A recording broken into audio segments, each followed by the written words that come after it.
दोस्तों, आज हम लोग जानते हैं तारापीठ मंदिर के चमत्कार रहस्यों को, जो पश्चिम बंगाल वीरभूम जिले में स्थित है।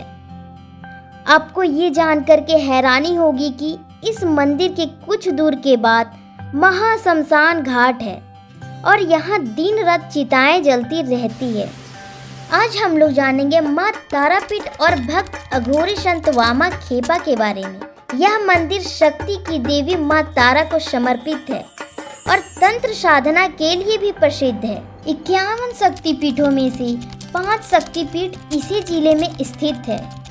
बल्केश्वर, नलहाटी, बंदी, किशोरी फूलो देवी और तारापीठ, जिसमें से तारापीठ सबसे प्रमुख धार्मिक स्थल और सिद्ध पीठ है। यहाँ देवी सती की आंख की पुतली का बीच का तारा गिरा था। भक्त अघोरी संत वामा खेपा को माँ तारा देवी ने दिव्य ज्ञान दिए थे।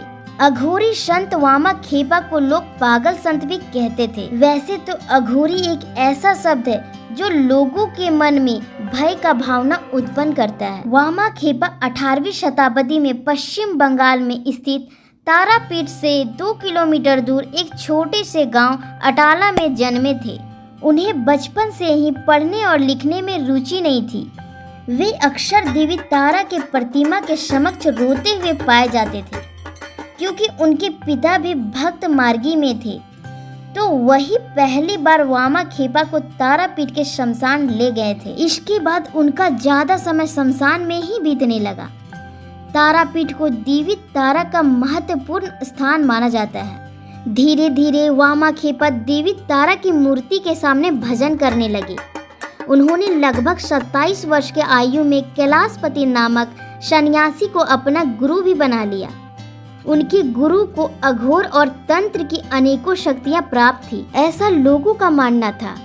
अक्सर जब वामा खेपा अपने गुरु से मिलते तो उन्हें अपने गुरु के आसपास कुछ आकृतियां दिखाई देती थी, पर वामा खेपा के पास पहुंचते ही वो आकृतियां दृष्टि से गायब हो जाती थी। पूछने पर गुरु ने बताया कि यह लोगों की भटकती हुई आत्माएं थी, जो पूर्व जन्म में शमशान साधना करते समय भय के कारण मृत्यु को प्राप्त हो गई। अब ये आत्माएं मुक्ति के लिए मार्गदर्शन प्राप्त करने हेतु वामा खेपा के गुरु के पास आती है। अपने गुरु से शिक्षा लेने के पश्चात एक रात साधना करते वक्त वामा खेपा को दिव्य प्रकाश दिखाई दिया और उसके सामने एक बहुत भयानक दिखने वाली स्त्री प्रकट हुई, जो कि बहुत ही डरावनी लग रही थी। मगर थोड़ी ही देर बाद उस स्त्री ने देवी का रूप ले लिया।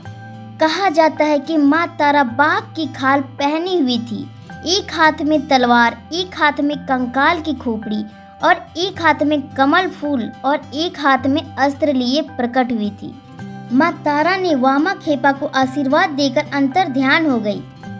इसके बाद वामा खेपा ने तारा मंदिर के पुजारी का कार्य संभालने लगे, लेकिन इनका पूजा करने का तरीका बिल्कुल अनोखा था। वे हाथों में फूल लिए बहुत देर तक रोते रहते और फिर उन फूलों को देवी की मूर्ति की ओर फेंक देते थे। जो भोग देवी के लिए बनाया जाता था उसमें से वो पहले ही खा लेते थे और बचा हुआ भोजन वे देवी की ओर फेंक देते और कहते, ले माँ, ये तेरे लिए है।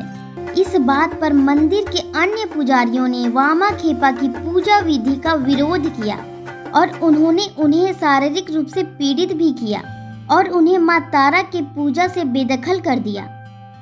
इस घटना के 4 दिन बाद जिस राजा ने तारापीठ का मंदिर बनवाया था, उसकी रानी को एक सपना आया।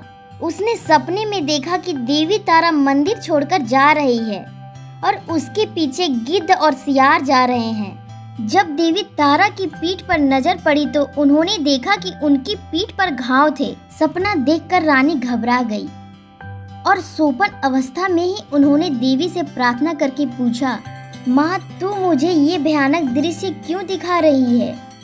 तब देवी तारा ने उनसे कहा कि मैं बहुत लंबे समय से तुम्हारे राज्य के इस मंदिर में रहती आई हूँ, लेकिन आज मेरे बच्चे को प्रताड़ित किया जा रहा है और उसने मुझे 4 दिनों से भोग भी नहीं लगाया।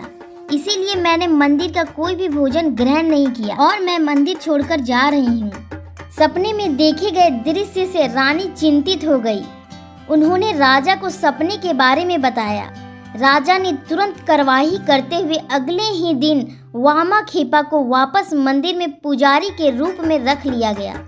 कहा जाता है एक बार वामा खेपा भजन करते हुए भाव की अवस्था में चले गए और उन्होंने फसल में आग लगा दी और देवी तारा की जयकार करते हुए आग के लपेटे में कूद गए। लोगों को लगा कि वो जलकर मर गए होंगे, लेकिन अगले दिन वे अपने गुरु के पास बैठे पाए गए। अपनी मां के निधन के बाद वामा खेपा ने शमशान में महाभोग का आयोजन किया और क्योंकि बरसात का महीना होने के कारण मौसम अत्यधिक खराब था, वामा खेपा ने लोगों को एक पंक्ति में बैठा दिया और उसने अपने हाथों में मानव हड्डी को लेकर सभी लोगों के चारों ओर एक गोलाकार खींच दिया। आसपास बारिश होती रही, लेकिन उस गोलेकार में बारिश की एक भी बूंद नहीं गिरा। वामा खेपा ने अपने बुढ़ापे में ज्यादातर समय भगवान के ध्यान में करने लगे। वामा खेपा केवल देवी तारा और मृत्यु के विषय में बात किया करते थे।